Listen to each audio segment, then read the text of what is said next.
Hi, this is Peter Ford. You're listening to TV Confidential. What did the bell have to do with Constantine Horvathy's death? You know about that? We know they wanted that job for a brother. Horvathy had to be forced to withdraw. How was he forced? Well, I blackmailed him. How?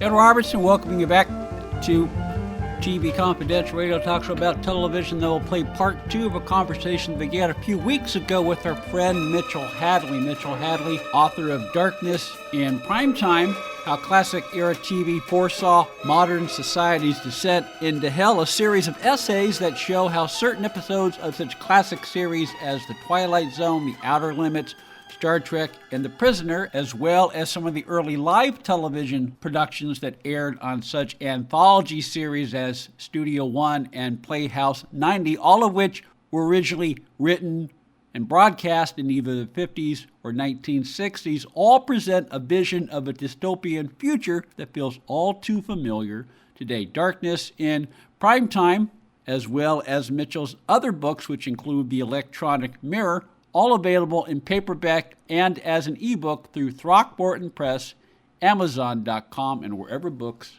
are sold online. Mitchell Hadley, also the editor, publisher, chief bottle washer of itsabouttv.com, fun website where Mitchell blogs about TV past and present. We'll talk about It's About TV a little later on in our conversation, but I want to button up a couple of things. If I remember correctly, and you'll correct me if I'm wrong, David Karp also wrote Brotherhood of the Bell. Yes, he did. Brotherhood of the Bell is also one of the shows that Mitchell discusses in Darkness in Primetime. It was a 2-hour made-for-television movie that was made somewhere in that era between the quote-unquote world premiere movies that NBC started in 64, 65, and the 90-minute movie of the week that ABC did beginning in 68, 69. This was a movie done for CBS, the premise of which is a variation of Faust.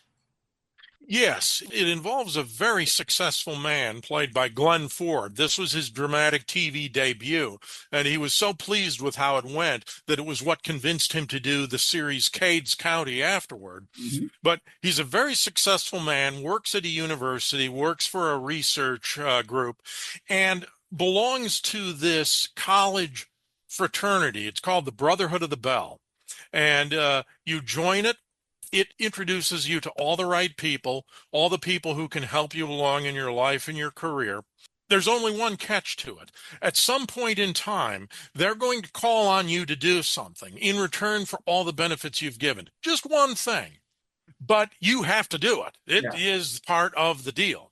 And so you become part of the brotherhood that you don't know when, you don't know where, you don't know what, just that sometime it's going to come up. Well, for Ford, it does come up. Ed Robertson with the program note. At this point in our Zoom call, we had a buffering issue, and as a result, we lost some of Mitchell's audio during this part of our conversation. Mitchell was about to say that Glenn Ford's character in Brotherhood of the Bell is a college professor, and he is told by the Brotherhood that his assignment is to convince one of his colleagues not to accept a deanship at a prestigious college of linguistics because the Brotherhood wants to install one of their own people in that position instead. Glenn Ford's character is also told that if his colleague refuses to turn down the deanship, the Brotherhood will blackmail him into giving up the position. In the original book, which was called The Brotherhood of Velvet, the information was slightly more lurid than it is in the TV version, but it's still pretty powerful stuff. And the colleague, confronted with this moral dilemma that he's going to have to betray people either betray people or give up this position, he chooses to commit suicide, which forces Ford to reconsider everything in his life. And as he finds out in this Faustian bargain, everything that he has obtained in life, not just his position, not just his job with the college, but his wife, his home, the clients that his father has in his business, all of this has come to him through the Brotherhood. And that, in fact, as he realizes, there is not one single thing he has accomplished in his entire life outside that he actually did on his own. It all came to him through the Brotherhood. And the immediate parallels at the time, everybody assumed that this was really talking about Skull and Bones, the Yale fraternity that both George W. Bush and John Kerry belonged to, or it could conversely have been something like the Commission. But it doesn't really matter. And, you can speculate on all different kinds of things. It doesn't really matter. What does matter within this world is, what does your word mean to you? What does your life mean to you? And how much are you willing to throw away in the name of success? And for Ford, it quite literally comes down to that. If he doesn't give in, they have the power to dismiss him as a lunatic. His friends will desert him. He'll lose his job. He'll lose his wife. He'll lose everything that he's had. They have all of this control over him.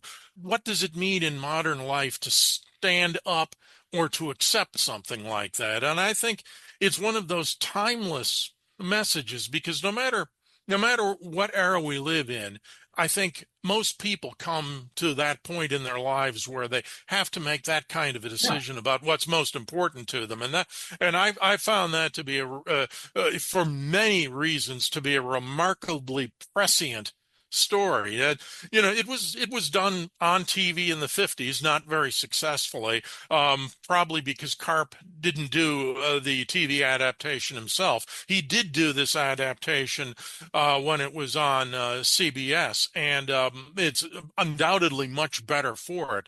But I think I tend to have a much more positive look on that than some of the critics at the time did. Judith Chris thought it was not much, but a lot of people were able to see beyond that story, the storyline, and see what it was Karp was really driving at. And if you watch some of his scripts for the Defenders, or Hawkins, the Jimmy Stewart series, or any of the other things, he even helped create Garrison's Gorillas. So so he was an incredibly varied man, not only in TV, but as a novelist. But one of the things he always would come back to is, what does your reputation mean to you?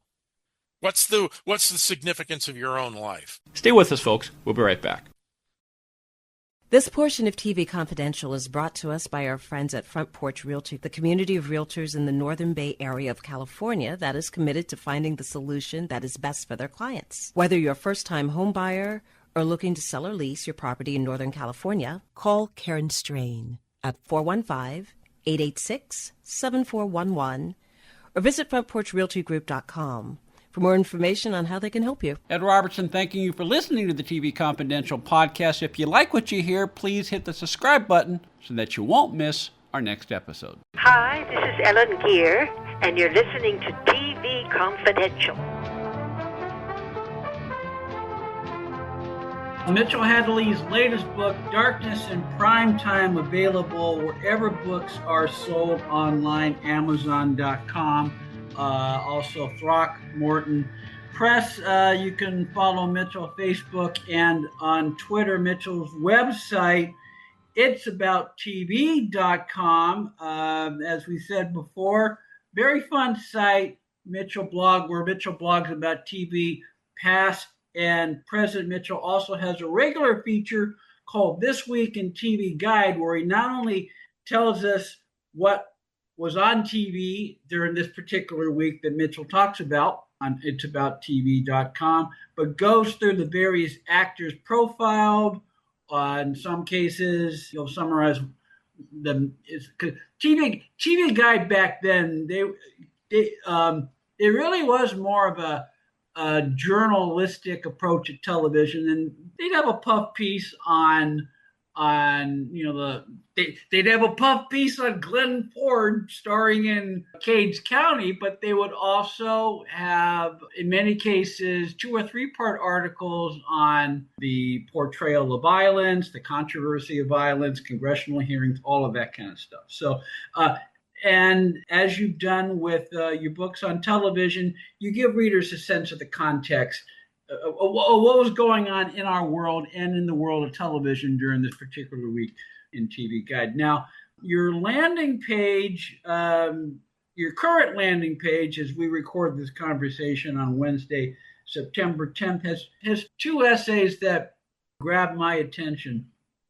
One of which, and while we're on the topic of Faust and the classics, you have an interesting piece where you make the argument that one of the last episodes of Petticoat Junction actually reflects one of the most famous plays by Aristophanes. Yes, that was really a fun piece to write because I don't equate Petticoat Junction with a lot of difficult kind of stuff. Not that there's anything wrong with that show. It was sort of the safe cousin between the zany Beverly Hillbillies and the even zanier Green. Yeah, surrealistic. Yeah, Yeah, this episode of Petticoat Junction is called Susan B. Anthony, I Love You. And it really, what it does is it borrows the basic premise of the Aristophanes play Lysistrata, if I'm pronouncing that correctly. Lysistrata. Yeah. It is the end of the day where Mitchell is. Yeah. It's been a long day. Yeah. But it's the story where in order to force peace, the women of Greece decide that they're going to withhold sex from their husbands. And that is essentially the idea behind this episode, that Billy Joe is learning and she's getting involved in social movements, and she said that the only way to fight back against the implicit male-dominated society is to completely segregate women from men, including sex and marriage. So it borrows that entire premise, but at the same time, it starts to talk about things that really are different for the era. It alludes to, let me just put it that way without getting into it, it alludes to certain social conventions that have changed so dramatically between then and now that it almost gives you an unbelievable representation of things. But if you go back and you place it again in its context, this is the way it is. And this is what I mean. You want to find out what marriage was like in 1970? Watch this episode. It'll tell you. Or just as important, how mainstream America, much of mainstream America, saw what a marriage meant in 1970.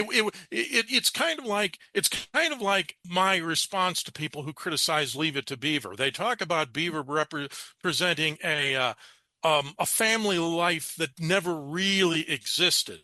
Well, I think that is debatable. But what is not debatable is that even for people who didn't live that kind of a life, they were able to recognize it.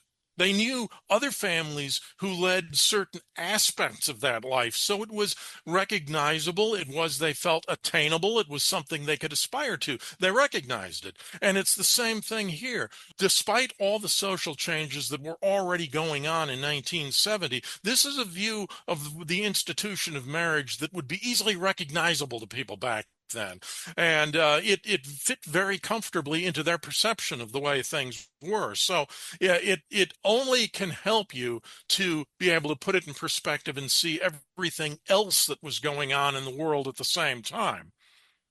Your landing page also has an interesting essay on the merits of ending a series without necessarily tying up all the loose ends or resolving the premise of that series. Now, you mostly discuss this in terms of shows where the hero, whether it was Todd and Buzz from Route 66 or Richard Kimball in The Fugitive, you mostly discuss this in terms of shows where the hero was running away from something.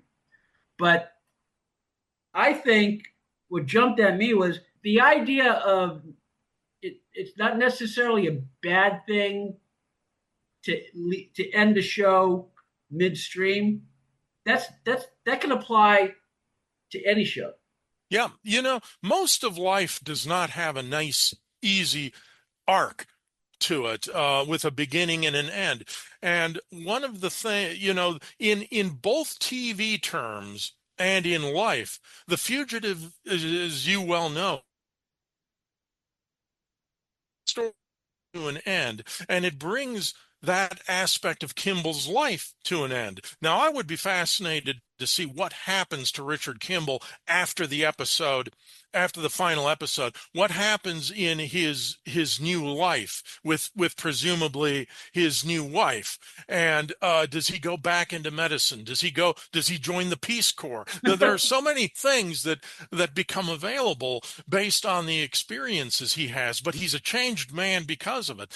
And I think that we're all running in some way. We're either running away from something or we're running towards something. Oftentimes it's both, but we're not aware of it. We're either not aware of what we're trying to get away from, or we don't know what it is we're running toward. But that's why these are such good metaphors for life itself, because it doesn't, that race probably, for 99% of people, it never ends. Mm-hmm. You never know for sure when you reach your destination. And when you reach it, you don't know what that's going to entail. You keep going. Life will keep going whether you like it or not. So it's like a treadmill. So your choice is either to stop and let it throw you off, or keep running and let it and try to keep up with it. That's why I call these characters the running men, because that's what they're always doing. And I don't think there's anything so wrong with the idea that the story never ends. It just keeps going on. That's life. And the other takeaway I got from that piece, Mitchell, is while I agree it's okay to end a show without a definitive final episode, you cannot do that today. We are so ingrained in a world of social media, and I go back to television without pity, even though it doesn't exist anymore. But we are so ingrained with social media and people whose profession is to recap episodes of this show or that show. I know that there's usually an intern on staff of most shows whose primary job is to stay on top of social media to see how audiences are responding to this plot line or that plot line or this character or that character. So you cannot ignore that. No. And so if you're a showrunner, you have to give a final episode, even if it may not be the best premise, even if the ending may not be the best for the series. We'll pick up that thread on the other side of the break. Mitchell Hadley's with us via Zoom. Mitchell Hadley's latest book, Darkness in Primetime, available Throckmorton Press as well as Amazon.com. Take a quick time out. We'll continue our conversation when we come back here on TV Confidential. Do you owe the IRS $10,000 or more in back taxes? Are you being audited or investigated? Has the IRS sent you a letter demanding payment? You may not owe what they claim. Make this free call to the tax doctor now. Let them negotiate with the IRS on your behalf. 800-239-0201. 800-239-0201. That's 800-239-0201.